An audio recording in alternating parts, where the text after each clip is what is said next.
నమస్కారం. ఈరోజు స్టూడియోలో మనతో పాటు ఉన్నారు ప్రముఖ జ్యోతిష మరియు ఆధ్యాత్మికవేత్త, ఆస్ట్రాలజీలోని గోల్డ్ మెడల్ సాధించి అలాగే పామిస్ట్రీలోని పిహెచ్డి చేసిన బ్రహ్మశ్రీ డాక్టర్ మచ్చ గౌరీశంకర్ గురువు గారు. మరి గురువు గారితో మాట్లాడి జూలై మాసంలోని పక్ష ఫలితాలు ఏ విధంగా ఉన్నాయి, శుభ అశుభ ఫలితాల గురించి తెలుసుకుందాం.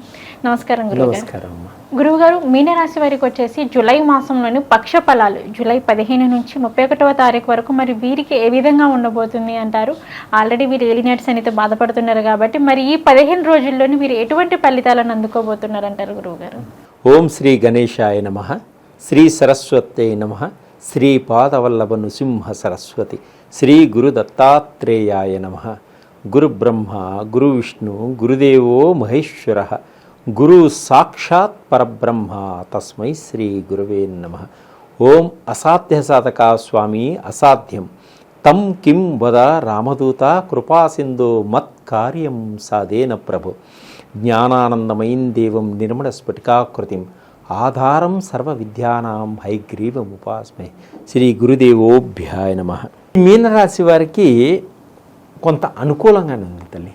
వీళ్ళు ఏ విధంగా ఆర్థిక పరంగా కూడా కొంత ఇబ్బందులు తొలగిపోయి వీళ్ళకి ముందుకు సాగేటువంటి సూచనలు ఉన్నాయి. తర్వాత శత్రువులే మిత్రువులుగా మారతారు వీళ్ళు. ఈ మీన రాశి వారికి ఎప్పటి నుంచి ఉన్న శత్రువులు కూడా మిత్రులుగా మారి సహాయం చేయడం జరుగుతుంటుంది. అయితే ఈ మీనరాశిలో ఉన్నటువంటి పురుషులు కూడా స్త్రీ సౌఖ్యం ఉంది కాబట్టి కొంత జాగ్రత్తగా ఉండాలి. అయితే భార్యాభర్తల మధ్య మంచి అన్యోన్యత దాంపత్య జీవితం ఉంది ఈ మీనరాశి వారికి. తర్వాత శాంతి సౌఖ్యం, ఏ పనిలోనైనా ఆనందదాయకంగా ఉంటారు. వీళ్ళకి ఆత్మస్థైర్యంతో ముందుకెళ్తారు. చేతిలో రూపాయి లేదు అని భయం లేదు వీళ్ళకి.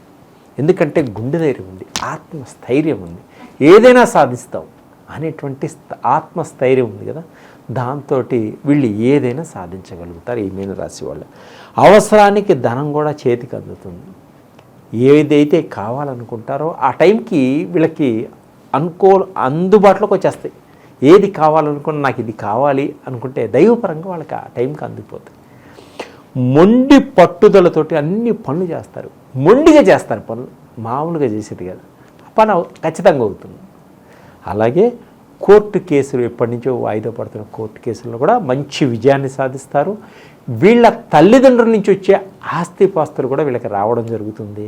వీళ్ళు ఆనందదాయకంగా ఉంటారు. నూతన పరిచయాలు ఏర్పడుతూ ఉంటాయి. కొత్త వాళ్ళతోటి కొత్త పరిచయాలు కూడా వీళ్ళకి ఏర్పడుతుంది. మంచి ఎప్పటి నుంచో ఉన్న కార్లు కొనుక్కోవాలనేటువంటి కోరిక, కొత్త కార్లు వాహనాలు కూడా కొనుగోలు చేసుకుంటారు. పాతవన్నీ అమ్మి పారేస్తారు. అయితే గృహాలు కొనుక్కోవాలి అనుకునే వాళ్ళకి గృహాలు కొనుక్కోగలుగుతారు. భూములు సేకరించాలని భూములు కొనుక్కోగలుగుతారు. ఎప్పటి నుంచో వాళ్ళకున్న విల్లా కొనుక్కోవాలనే కళ కూడా నెరవేరుతుంది ఈ మీనరాశి వారికి. అలాగే ఎంతటి వారైనా సరే, ఎంతటి వారితోనైనా సరే ధైర్యంగా మాట్లాడతారు, ముందుకు సాగుతారు. ఎవ్వరు వీళ్ళ కత్తికి పదును అనమాట. ఎవ్వరు ఏం చేయలేరు వీళ్ళకి. ఈ మీనరాశి వారికి అంత బాగుంది. అయితే కష్టసాధ్యమైన పనులన్నీ కూడా సునాయాసంగా చేసుకుంటూ వెళ్ళిపోతుంటారు. అయ్య బాబా ఇంత కష్టమైన పని వీళ్ళు ఏం చేస్తారు? సునాయాసంగా చేసే వాళ్ళ తెలివితేటలను ఉపయోగించి, వాళ్ళ అనుభవాన్ని ఉపయోగించి సునాయాసంగా చేసుకుంటూ వెళ్ళిపోతుంటారు ఈ మీనరాశి వారు. అనుకూలంగా ప్రతి పని తనకి ఫేవర్గా తెచ్చుకుంటారు.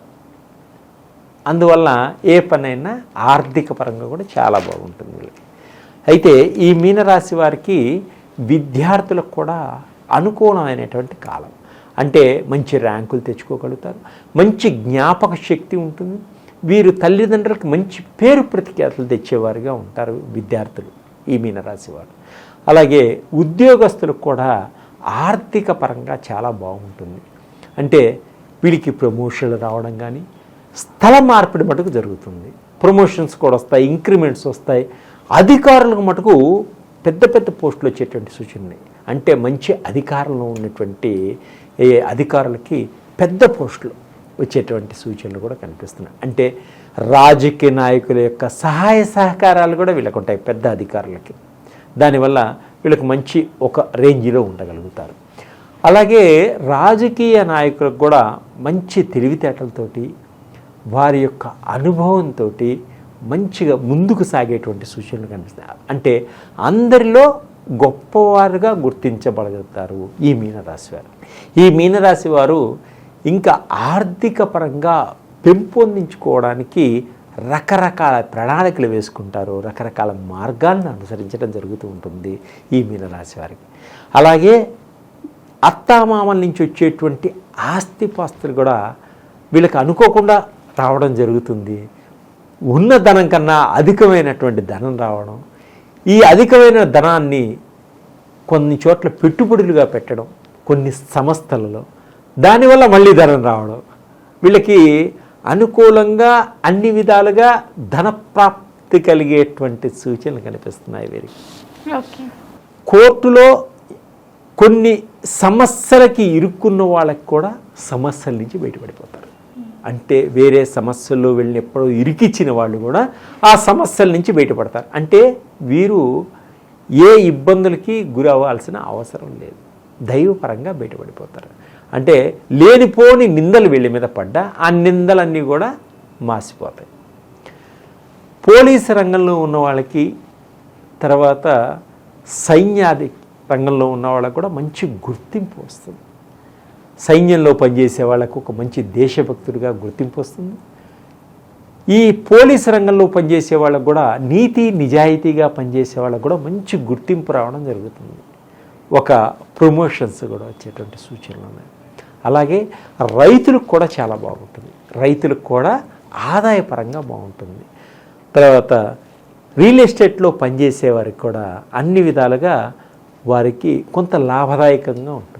ఓకే గురుగారు, మీనరాశి వారికి వచ్చేసి ఏ విధంగా ఉంటుంది అనే దాని గురించి అయితే తెలియజేశారు. అలాగే ఈ మీనరాశి వారికి వచ్చేసి ఏమన్నా వీరికి సమస్యలు ఆర్థికంగా ఉన్నా కానీ, వీరి జాతకంలో ఏమైనా అక్కడక్కడ ఈ 15 డేస్లో ఏమైనా ఒడిదుడుకులు ఉన్నా కానీ, సో అవన్నీ సమస్యలు తీరిపోవాలి అంటే ఎటువంటి పరిహారం చేసుకుంటే వీరికి బాగుంటుంది అంటారు? అలాగే అమ్మా, ఈ మీనరాశి వారు సంతానపరంగా బాగుండాలి, ఆరోగ్యపరంగా బాగుండాలి, అన్ని విధాలుగా బాగుండాలి అనుకున్నప్పుడు వీరు సుబ్రహ్మణ్య స్వామిని పూజ చేసుకోండి. సుబ్రహ్మణ్య స్వామిని పూజ చేసుకోవడం వల్ల వీరికి అన్ని విధాలుగా బాగుంటుంది. ఇంకా అలాగే శివాలయానికి వెళ్ళి ప్రదోష కాలంలో స్వామివారికి అభిషేకం చేయించుకోండి. ఈ విధంగా చేయించుకోవడం వల్ల కుటుంబ పరంగా బాగుంటారు, కుటుంబంలో అందరూ కలిసిమెలిసి ఉంటారు, ఆనందంగా ఉత్సాహంగా ఉల్లాసంగా గడుపుతారు. ద్వాదశ రాశుల్లో గ్రహాల యొక్క స్థితిగతులు, అంటే గ్రహాల యొక్క స్థితిగతులు ఏ విధంగా ఉన్నాయి మనం ముందుగా తెలుసుకున్నాం. అలాగే ఇప్పుడు రవి 16వ తారీఖు వరకు మిథున రాశిలో ఉండి తదుపరి కర్కాటక రాశిలోకి ప్రవేశిస్తున్నాడు రవి. అలాగే కుజుడు 12వ తారీఖు వరకు మేషరాశిలో ఉండి తదుపరి వృషభ రాశిలోకి ప్రవేశిస్తున్నాడు. అంటే 12వ తారీఖు వరకు మేషరాశిలో ఉంటాడు కుజుడు, తరువాత వృషభ రాశిలోకి ప్రవేశిస్తున్నాడు. అలాగే బుధుడు జూలై 20వ తారీఖు వరకు కర్కాటక రాశిలో ఉండి తదుపరి సింహరాశిలోకి ప్రవేశిస్తున్నాడు బుధుడు. అలాగే గురువు ఈ నెలంతా కూడా వృషభ రాశిలోనే సంచరిస్తున్నాడు గురువు. కుజుడు ఈ నెల 7వ తారీఖు వరకు మిథున రాశిలో ఉండి తదుపరి కర్కాటక రాశిలోకి ప్రవేశిస్తున్నాడు శుక్రుడు. అలాగే శని ఈ నెలంతా కూడా కుంభరాశిలోనే సంచరిస్తున్నాడు. ఈ నెలంతా కూడా కుంభరాశిలోనే సంచరిస్తున్నాడు. ఇక రాహువు ఈ నెలంతా కూడా మీనరాశిలోనే సంచరిస్తున్నాడు. కేతు వచ్చేసి ఈ నెలంతా కూడా కన్యా రాశిలో సంచరిస్తున్నాడు. అంటే ద్వాదశ రాశుల యొక్క గోచార రీత్యా గ్రహాల యొక్క స్థితిగతులు ఏ విధంగా ఉన్నాయనేది ఫస్ట్ మనం తెలుసుకోవడం వల్ల ఈ 12 రాశులకి మనం ఏ విధంగా ఉన్నాయనేది మనం చెప్పచ్చు. ఓకే గురుగారు, మీనరాశి వారికి వచ్చేసి జూలై మాసంలోని పక్ష ఫలాలు ఎటువంటి ఫలితాలను ఇవ్వబోతున్నాయి అనే వాటి గురించి అయితే మాకు తెలియజేశారు. ధన్యవాదాలు. ధన్యవాదాలమ్మా.